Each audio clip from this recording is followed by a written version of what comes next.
Yorubas for them to do right. A talk on a public platform. No, Rinu, you are guys. not. Don't let us do that. Rinu, you are the go now. Rinu, you are the person. Rinu, Aliyu, that's Rinu, okay. That's okay. Aliyu, that's okay.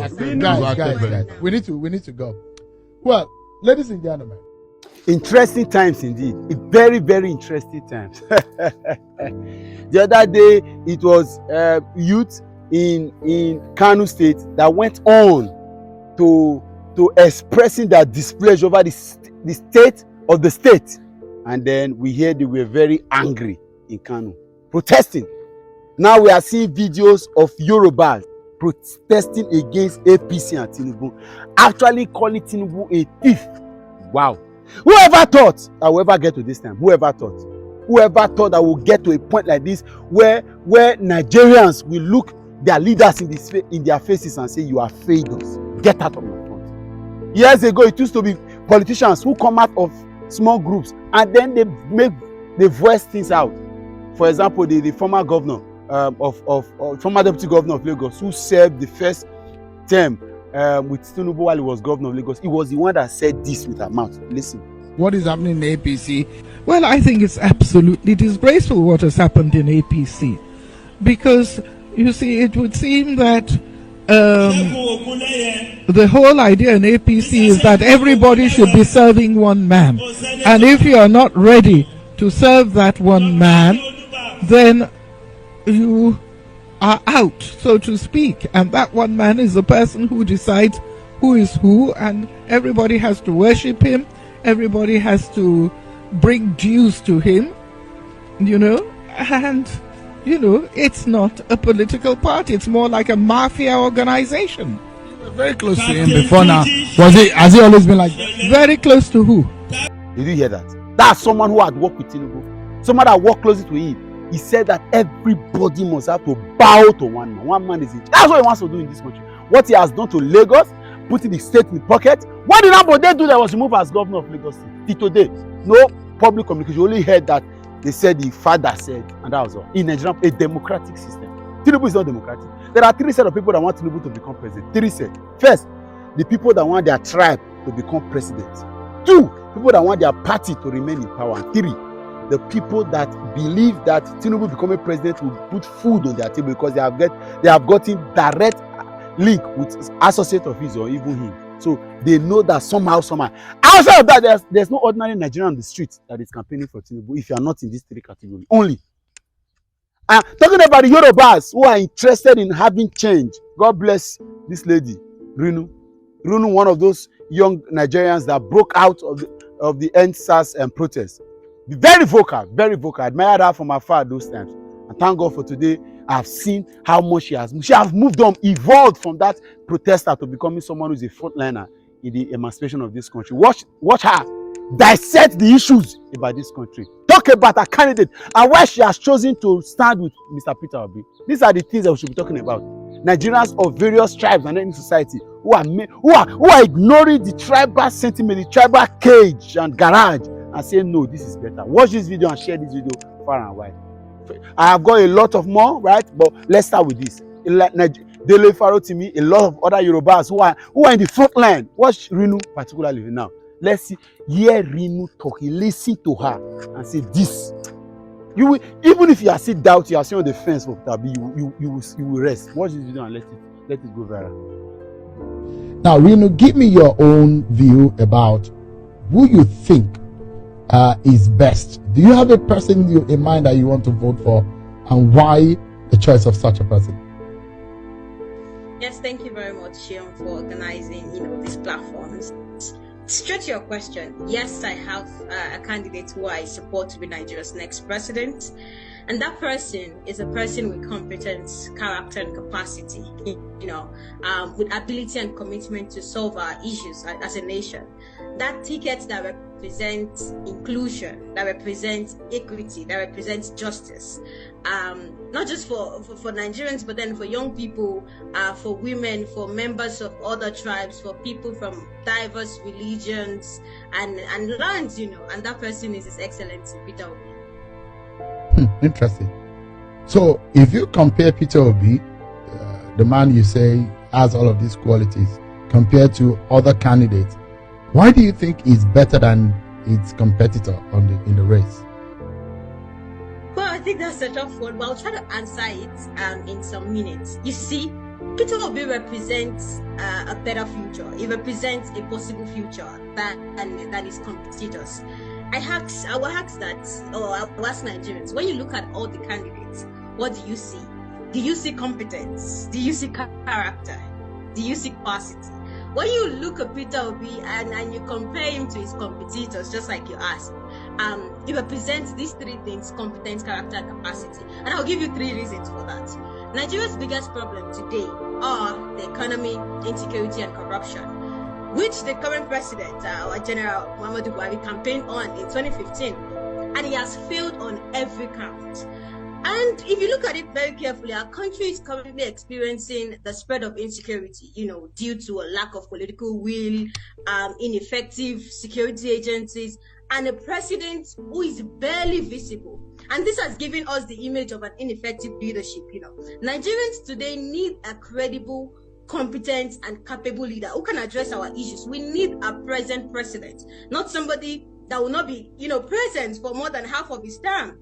And then we can see the parties that have come severally. They failed to deliver on their campaign promises to fight corruption.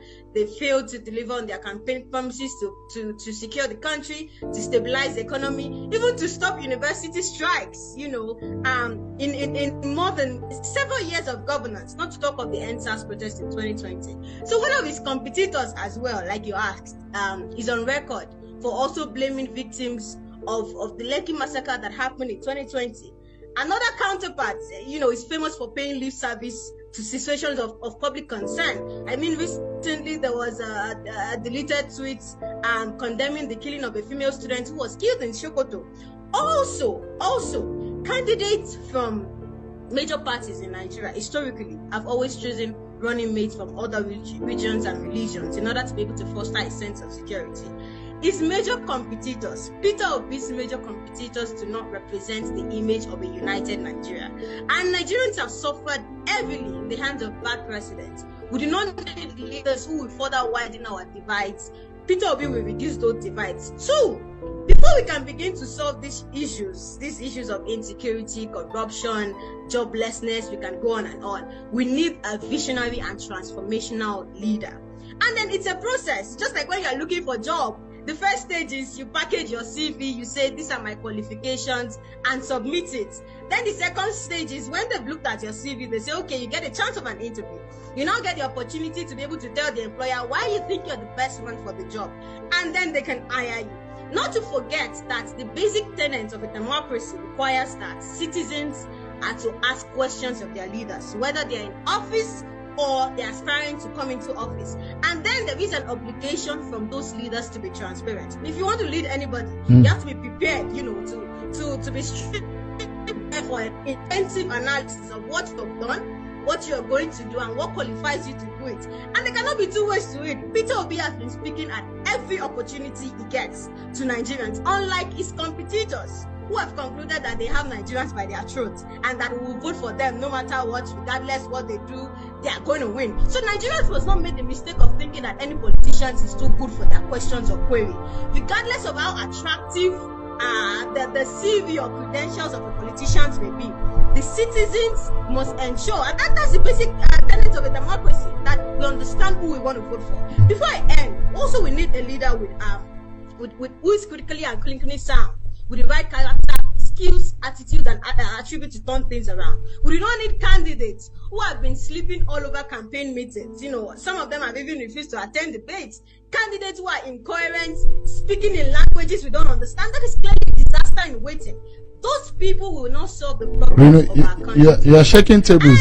You're shaking tables. The third one, before I end, you're shaking tables, Rinu, tonight. So, yeah. We should also ask ourselves, what is motivating all the candidates to run for office? You and I should ask ourselves, is their aim just to become president by force, by fire, or they truly want to serve? Are his competitors, those are Peter Obi's competitors, are they promising a bright future for you and I, for the older generation, for this generation, for the future generation, for you, for your children? Peter Obi represents a bright future, and all people with sound analytical mind can discern what we stand to benefit as a nation. Truth be told. Thank you.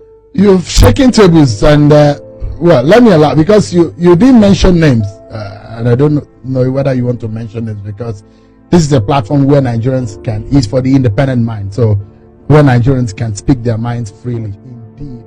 Show quickly. Yeah. Show, please. Can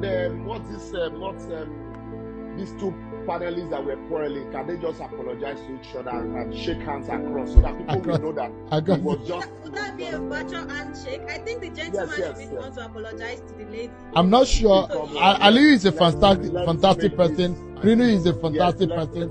But people share. She called me a political jobber. No, but let's let him go. Hold on.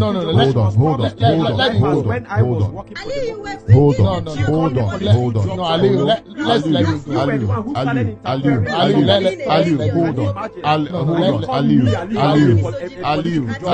Ali, you were here when I was scrutinizing my political party, the APC, for internal processing. Let's let him go. Lot of identity people who create identity on Rinu, let us let him go. Can I? Hello. Rinu, over the course, Ali, hold on. This is not about snatching Hold ballot on box. now. No, Rinu, you are crossing several lines. Rinu, you are crossing several lines. You are crossing several lines. And she's talking about snatching ballot. Is she stupid? No, you don't do that now. Don't do that. Rinu, you are crossing several lines. Guys, You haven't. From the word go, she's been using Ali. some words that are very unprofessional and immature. But don't bring I this want us online. to. No. I'm not your younger sister. I'm your good fellow. Guys, Hold on. We need As an impartial Guys, arbiter. no. Don't let You us are too go. irresponsible to be my younger Ali. sister. Hold on, Ali. How dare you? Let's go. No, don't say Hold on. that. Do I that wanted us nonsense to. online and you think you can do that to me and you are- Ali, you don't say How that. dare you? Please. Shall you barely witness when I took my leaders in the party to clean us for them to do right? A talk on a public platform. No, Rinu, you are guys, not. don't let us How do about that. Rinu, Rinu, you are we need to go the now. Rinu, you are the We need to person. go. We need to Rinu. go. It's not Ali, that's Rinu. okay. That's okay. Rinu. Ali, that's okay. Rinu. Guys, we need to go. Well, ladies and gentlemen, you've heard submissions from different sides, navigating differences in conversation, especially trying to win others to their side, can be quite tasking. But in all of this, if you cannot persuade others before the election, you're definitely still entitled to your one vote. So, will you be queuing behind your choice or choices on the 25th of February and March the 11th? If you do not vote, do not complain. Well, I may not agree with that assertion, but that is what some people believe. And I dare say, if you do not vote, well, you do not have the right to complain. But to address the elephant in the room, let's talk about those who are of the voting age but would rather choose watching movies, playing football on the street, or any other games over being part of the change process. I'm also talking about those who would rather do a long thread about bad leadership, governance, or policy in the country than go out to vote. You are concerned about the situation of things in the country, but not motivated enough to change it. You are part of the problem. In that case, let us all be ready to bear the burden of apathy. Let's us imagine being stuck with the wrong person for a term. By any measure, 4 years is a long time, and every election cycle like this one presents us with the opportunity to decide on current situations, our future, and the future of our children. Thank you so much, everyone, for being part of this conversation. I dare say that Nigeria is the end goal. Nigeria is our uniting force, and we cannot allow our country to go down. Thank you so much.